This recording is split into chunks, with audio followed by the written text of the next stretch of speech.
We've got a chance. We've issued a first alert for tonight that we're going to start seeing some clouds out there in the distance. Pretty quiet right now here in the valley. But I'll give you a tour of the radar, the first alert radar, and show you what's going on around the region. 112 in Phoenix. We've got 63 degrees out in Payson, 90s in Sedona. This is pretty interesting. Temperatures in the 60s in Payson, all brought to you by a storm that's parked right over the top of them. So it cooled things down quickly. And hopefully it cools us down nicely if any of these storms hold together. We started out the morning at around 94 degrees. That is crazy. That's almost, that is 9 degrees above average. We should be seeing lows in the mid 80s. And then 114 this afternoon, 8 degrees above average for afternoon high temperatures. So here's a look at the radar. You can see up towards Payson. This is why they're experiencing temperatures in the lower 60s.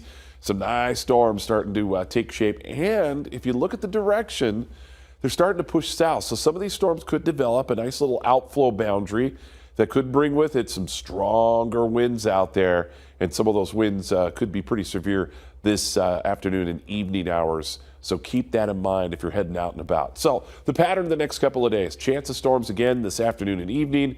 And again for tomorrow, we'll see a chance of storms. And then by the weekend, drier air moves in. And I think we'll see a smaller chance of some storms out there. But let's time this out for you. This is a lot of models and very interesting.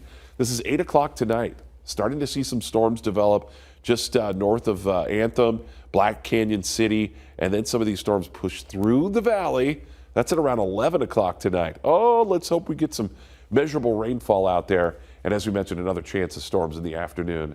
Again, looks like on Thursday and Friday. So 112 both Thursday, Friday.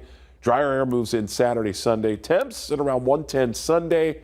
And we'll stay near that mark, it looks like, Monday through Wednesday of next week.